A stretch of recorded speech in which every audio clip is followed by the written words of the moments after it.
Welcome to the Bloomberg Markets Podcast. I'm Paul Sweeney, alongside my co-host, Matt Miller. Every business day, we bring you interviews from CEOs, market pros, and Bloomberg experts, along with essential market-moving news. Find the Bloomberg Markets Podcast on Apple Podcasts or wherever you listen to podcasts and at Bloomberg.com/podcast. Let's bring in Liz McCormick. She is our chief correspondent for global macro markets over at Bloomberg News. And Joe Weisenthal, host, you know him as the host of the Odd Lots podcast. I know him as the host of What'd You Miss? It's a show I deeply miss. That's what I miss, is that show. In any case, I want to get the take of both of you. Liz, I'll ask you first because I couldn't sleep last night. I woke up like in the middle of the night and I read your fantastic story on the increasing and increasingly scary government deficits and interest payments. What did you think about Powell's speech?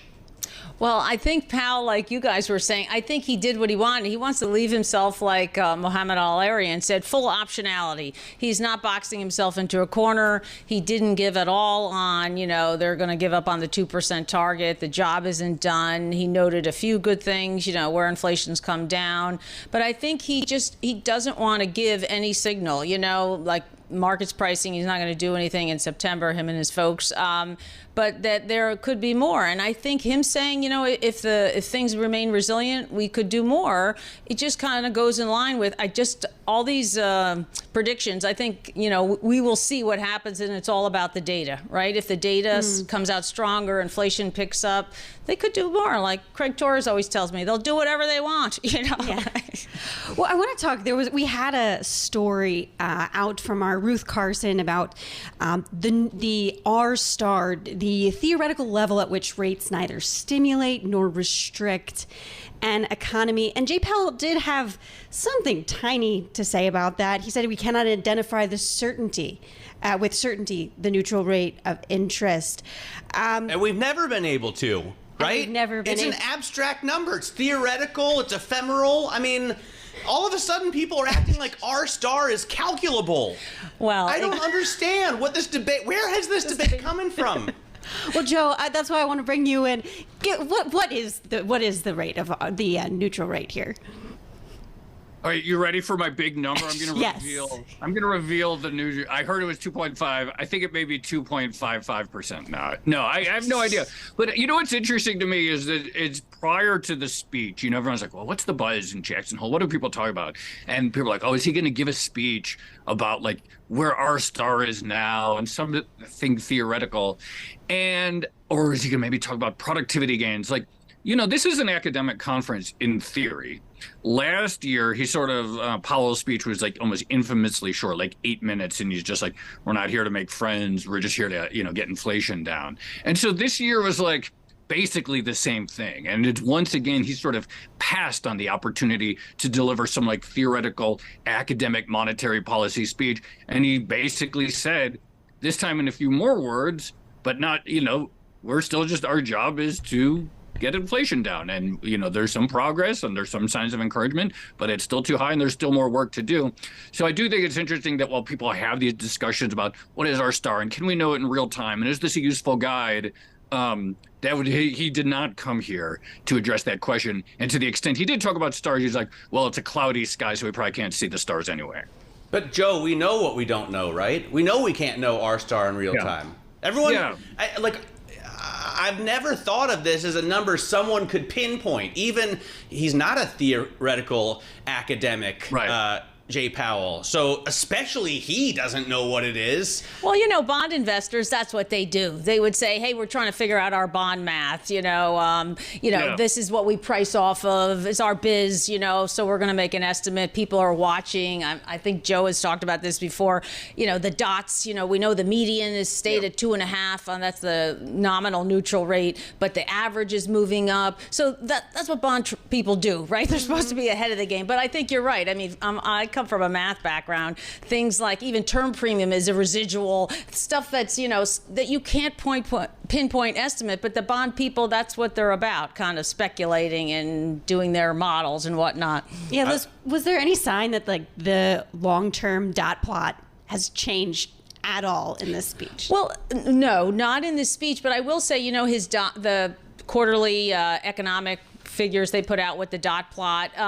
People have looked at, we always flash the median is 2.5, has stayed there for a bit now, but that the average, if you take the average, there's a few more policymakers that have bumped it up a little, like Joe's saying 2.55, so it's. But you're taking what, the median dot and then taking out inflation? Well, yes. So if you take the median dot, which is a nominal rate, and 2.5, which is usually, like and you say the Fed's year end, right? Yeah, but if you say the Fed's 2% inflation, that's like a neutral real rate of about 50 basis points, right? That's kind of the going rate. So bond people are saying maybe it's going to tick up a little higher with the long run dot to show us maybe they think neutral is higher. Who knows? But I think, I said we have to talk about this because nothing against stock people, but everybody and their brother, stock people, you name it, are talking about our star. Like you said, it's something like no one gave a hoot about. I mean, I always try and guess, and on the Bloomberg terminal, we have a great Taylor rule function, and you have to put in your neutral real rate guesstimate there, which is part of the fun of it, and also the most infuriating part of it, I think. The Nehru too. Like, it's another one of those numbers that we just don't really know, right, Joe? Yeah, I mean, look, you will not get any real disagreement with anyone's like, no one. You would be hard pressed to find someone who could really say, oh, this is the number and we know it in real time, et cetera. But in the defense, if I were going to mount some sort of defense of the concept, it's like, well, the economy feels different today in 2023 than it did in 2013. And what are some reasons? Well, we did get this really different fiscal response to the crisis that we saw, of COVID versus the fiscal response that we got to the great financial crisis and so forth. So there are some structural differences, it would seem. The labor market was really tons of slack over the 2010s. Now we talk about labor market tightness, maybe some demographic changes, maybe some changes in the nature of world trade and whether there's this sort of ongoing disinflationary trend. So I don't think many people are going to say, okay, we know this number in real time, but is an exercise to think, well, could we have structurally higher rates because of some fundamental difference in macro, particularly around globalization, particularly around fiscal? I don't think it's a crazy conversation to have. And also, furthermore, this idea that maybe we sort of got anchored to this ZERP era in our minds where everyone's like, well, that was the normal and rates are going to come down. And of course, we know the 2010s were sort of a historical aberration. Maybe it could be more like the 80s. Maybe it could be more like the 90s. We don't know. So I think maybe there is some value in discussing, did something structural change about the macro landscape globally or in the United States that would say, we are going to have higher rates for longer than we would have expected. What are those conditions? And maybe that is a fruitful conversation to have. Of course, that's fair. And I think, I can't remember the name exactly of the Jackson Hole Symposium, but it's I think the name is something structural change. It's structural. And, we heard Jim Bullard talking to Mike McKee yesterday, and he did say he thinks we're in a new inflation regime, a new interest rate regime. But I think we all agree on that already. I thought, this R-star thing, Claudia Sahm told Tom Keene a couple days ago, she of the Sahm rule. I can't remember where she went to grad school, but she went to Denison University, which makes me pretty proud. But she said that was, to her, the most interesting debate at Jackson Hole was, where is R-star? And that's when I started to think things are getting a little weird. Well, I mean, you talk about a paradigm shift, though. I was looking at the 30-year yield, and we're back close to where we were in 2011. I mean, are we just going back a decade plus, but not to the 90s or to the 80s, if that's where we're talking about where long-term yields are? And maybe put this in the context. Well, mortgage rates are where they were. When was the mortgage rate last at 7.5? I think that was early 2000s, I believe. I forget which year. But I mean, is there a prospect that we, as with home buyers, simply adjust slowly over time to slightly higher rates? And what does that mean? What do you think that means, Liz? Yeah, I think I was going to bring that up. That I think that's the broader picture besides this R-star gazing, is that there's a lot of people like Bill Dudley has written about that feel like overall the system is going to have structurally higher rates for longer, meaning, we're not going to go so we're saying, we're at the highest rate since 2007 in certain tenors and treasuries and whatnot. But, that maybe we're supposed to be there, that things have changed. Part of a little bit what Joe was saying, that maybe inflation is going to stay sticky. Even in the Fed's forecast, they don't get to their 2% goal for several years, right? So if rates have to stay higher, that may be that we all have to get used to saying, my home equity line is now at 7.75. But it's not 17. It's not 17, exactly. 20% right. Where we were in the 70s, 80s. Right. That's 80s, what I mean. Yeah. You're just going to adjust and say, maybe I'll do these 3 things in my house, but not that one. But some people are. It depends on where you are. Some people are having trouble keeping up with things. Of course. Joe, what I think is most interesting is a debate about what the inflation target should be, and I'm not saying I think it should change because. Or that it's really a special number at 2%. I just think it's interesting when people talk about it. I think, I don't like inflation. I think it's a regressive tax, but that's just my opinion. It could be any target. What do you think? Yeah, I think it's a really interesting question. I mean, Powell is sort of adamant today that he's like, we're not changing the inflation target, probably because of buzz of people in the media. There was a Jason Furman column. It's like, maybe we should go to 3%. It feels kind of academic. And I think there, in terms of look, the way I think about it is this. 3 years ago at Jackson Hole, it was virtual that year in 2020, but 3 years ago at Jackson Hole, the Fed laid out its new framework, flexible average inflation targeting, which essentially said that we're willing to accept some trade-off. We're willing to accept some higher inflation in exchange for a more rapid pace of labor market healing. That's basically what it was. And so I think when you see these conversations about a higher inflation target and whether the Fed should tolerate 3% or 2.5%, et cetera, it's essentially asking the same question, which is, we have a good labor market right now. It's great, 3.5% unemployment. That's really encouraging. The spread between black and white unemployment has narrowed quite a bit. Wages at the low end of the income scale are growing faster than high end. These are all things that I think people have generally wanted to see for a while. So when the conversation happens about should we tolerate higher inflation, to me, the real question is how much are we willing to sacrifice on the inflation side in order to keep the good news on the employment side? And so I think that is sort of what this question is about. It's 2% isn't fixed in stone. It's a sense of what low and stable inflation looks like. But given where we are on unemployment, should we tolerate, how stressed should we be about some periods where we're a little bit above that, or 3% or 3.5%? Do we want to preserve what we have in the labor market? And this, I think, is the sort of real question. How much are we willing to sacrifice of what we've achieved on the labor market side to get back to 2% is, to me, the question that really we're really discussing when we talk about raising the inflation target. Joe, great talking to you. Thanks so much for joining us. Joe Weisenthal, who co-hosts Odd Lots, of course, with Tracy Alloway. Liz McCormick, always a pleasure to have you in the studio. You're listening to The Tape. Catch our live program, Bloomberg Markets, weekdays at 10 a.m. Eastern on Bloomberg.com, the iHeartRadio app, and the Bloomberg Business app, or listen on demand wherever you get your podcasts. Let's bring in someone who does this for a living. RJ Gallo, Senior Portfolio Manager at Federated Hermes, joins us. Am I being too glib, RJ? Because it doesn't seem like Powell moved markets much. And my opinion of what the Fed is going to do, my guess, my forecast is just the same today as it was yesterday. I think that the anticipation for the speech was that it wouldn't necessarily be a seminal message like it was a year ago, which was a really aggressive and powerful message to the markets that we're tightening, and we're tightening a lot. That was a year ago intended to rebuild their credibility as an inflation fighter, and I think that has worked. Here we are in August of 2023. I think we expected sort of an agnostic, cautious speech. I think that's what we got. It has a little teeny bit of a hawkish tilt to it, and as a result, 2-year yields are a little cheaper. The Treasury yield curve is a little flatter because of that sort of hawkish message that we'll tighten again if we need to. But it's a cautious message because he also emphasizes the risk of doing too much versus the risk of doing too little, repeating some other messages that he's said before, as you noted. I think that there's some information in the speech Maybe most notably the line where he basically says the 2% inflation target is the 2% inflation target.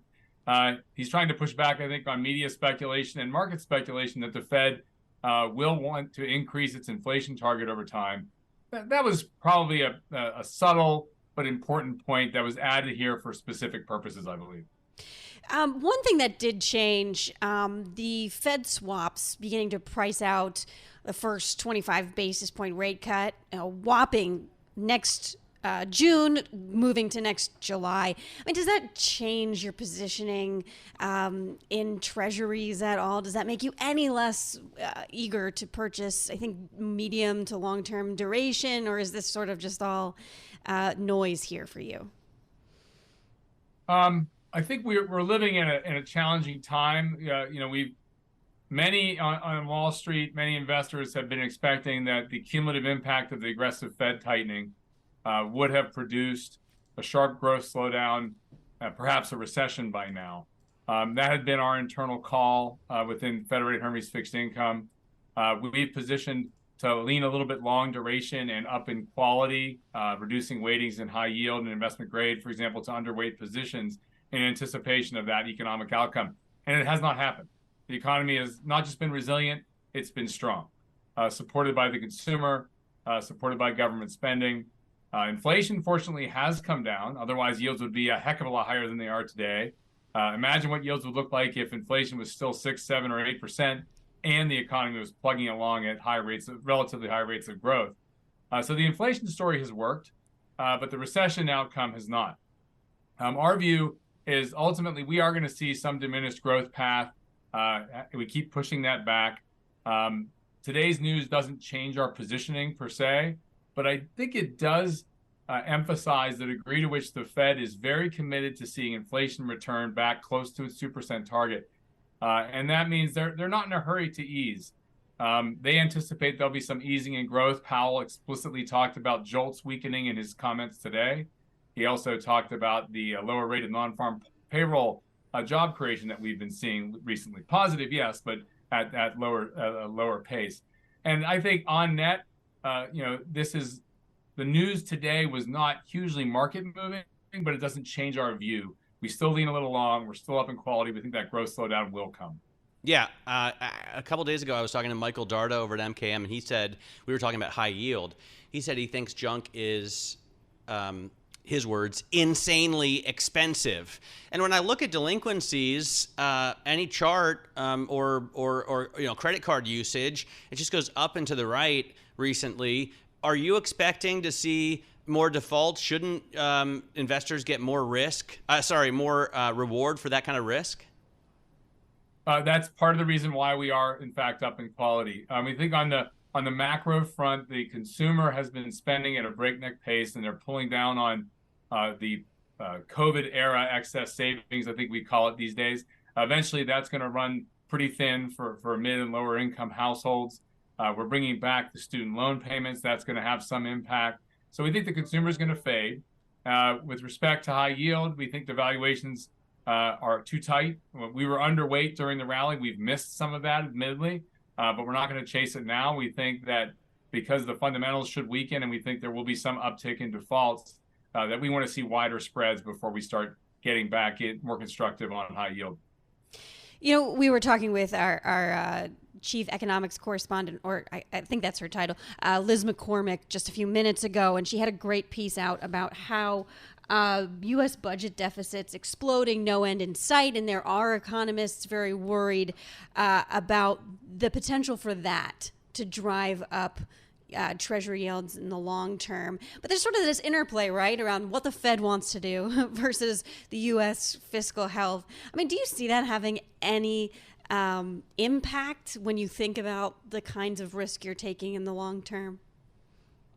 We when we develop our duration call, I'm the head of our duration committee, and our duration call expressed as a percentage of index, long or short, is predicated clearly on our monetary policy outlook, but fiscal policy is another key ingredient in the discussions about how we're going to manage duration. And on the fiscal front, bottom line is the U.S. government is spending quite a bit more money than it takes in. That's been the case now for quite a while. That was true before the pandemic. It remains true after the pandemic.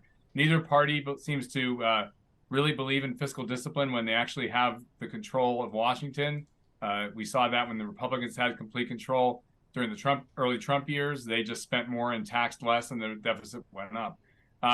Eventually, this is going to have to turn. But for now, I think there is a difficult challenge where the Fed is trying to restrain the economy and bring down inflation with their aggressive policy stance, shrinking the balance sheet, raising rates. Meanwhile, fiscal policy, on the other hand, is net stimulative through the tax credits linked to the green energy spend that was part of the Inflation Reduction Act, as well as the infrastructure bill, which was very bipartisan. So the federal government is doing some things that arguably they probably need to do. If we're going to do some transition to how we become a more green economy, that's going to cost money. If we're going to have rebuild and expanded infrastructure in a country that needs some of that, that's going to cost money. But of course, it's coming at a time when the economy is already running pretty hot.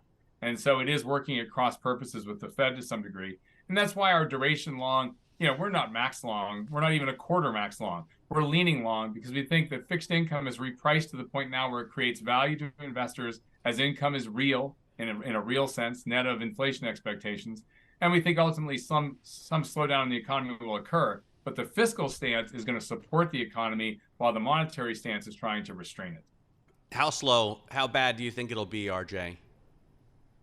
We had previously thought that, there were some in our, we're a team. And there's some members of the team who felt that we were going to have a potentially deep recession, especially last spring when SVB was blowing up. It felt like the early signs of a true crisis brewing. Maybe not as bad as a Lehman Brothers global financial crisis, but something that was going to be very stressful and lead to a deeper downturn. I think when you look at it now, consumers are strong, jobs are plentiful. We think it's going to be a modest recession. I wouldn't be surprised if we get, the traditional 2 quarters of GDP contraction, but the NBER should see jobs and retail sales, all the components that they look at to officially call a recession, sufficiently tip over to the point where we have a mild recession that's not long lasting. In a world like that, we're not expecting the Fed to go back to the zero lower bound. We're not expecting the 10-year Treasury to have a 2 handle again. Right. Wouldn't mind it if it got a 3 handle, but it's a cyclical downturn, not a big seminal event like a financial crisis. Right. RJ, great having you in the program. Thanks so much. Really appreciate your insight. RJ Gallo there from Federated Hermes.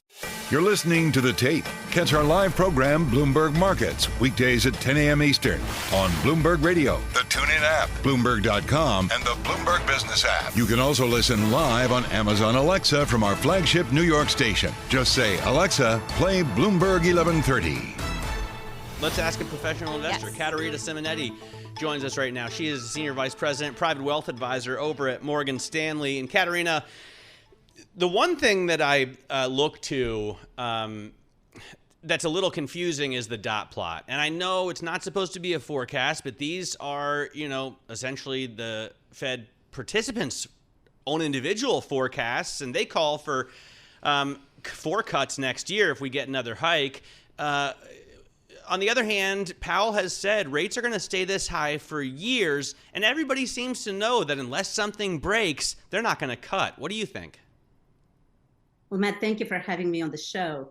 It's a challenging time, and you're right. He hasn't really said anything new. We see inflation coming down, and that means that the Fed is nearing the rate hike cycle. But does it actually mean that it justifies the valuations that we have seen and the growth that we have seen earlier this year? And whether they're going to continue really depends on the data. But investors seems to be a little bit distrustful of the messaging because it took Fed such a long time to react to inflation and that transitory message that we all heard so much about. But eventually they're going to be done. The question is, are they going to pause first or actually continue to raise rates for a little while longer? But when we look at the yield curve and we see higher rates at the longer side of the yield curve, that does point out that the rates might be staying longer for higher for longer, that plus the Treasury overissuance that we're seeing so far. So we have to incorporate that into our reality and translate it into market expectations.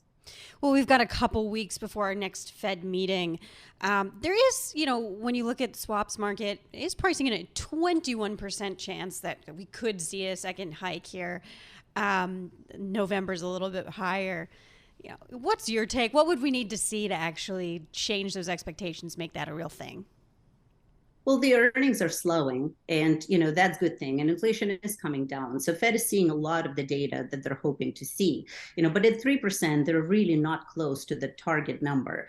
So there is a possibility that they might continue, to hike rates. But whether they do or not, if we take the larger picture into consideration, they're nearing the end. Sooner rather than later, they're going to be done, and eventually they're going to pause. What I like personally is that we kind of stopped talking on some level about the rate cuts, because we need to concentrate on here and now. We still have to get through the end of the year. In market, to us, it's going to look slightly different in the second half than it did in the first half, because again, are the valuations that we have seen, the growth that we have seen only in select areas and in this very select names, was it actually justified, or perhaps it was overly optimistic, which is the way it seems to us.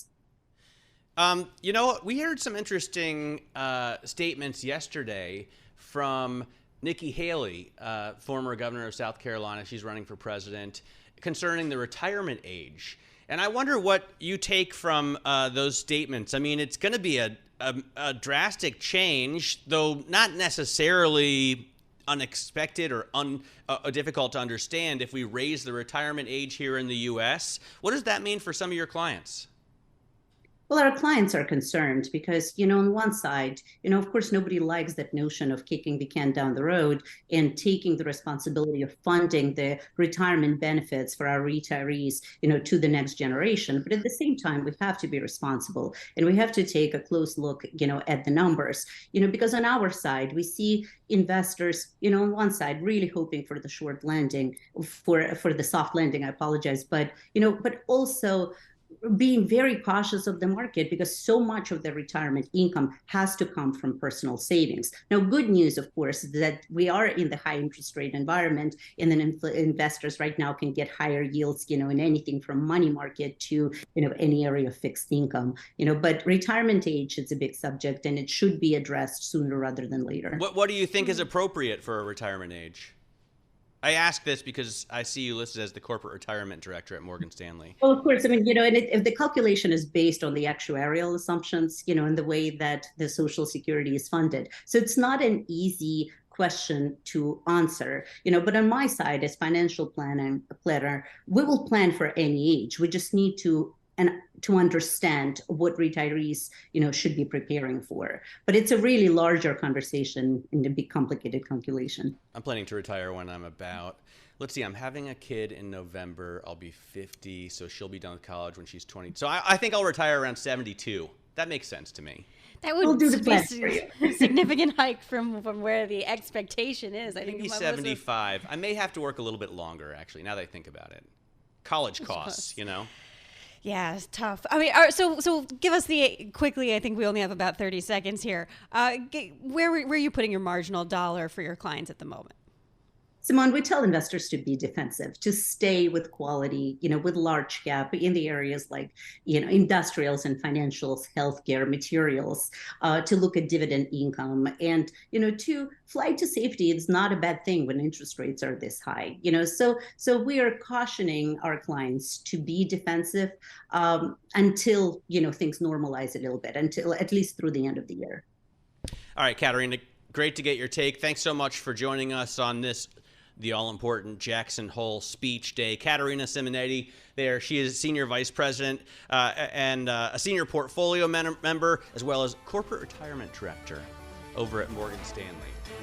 Thanks for listening to the Bloomberg Markets Podcast. You can subscribe and listen to interviews at Apple Podcasts or whatever podcast platform you prefer.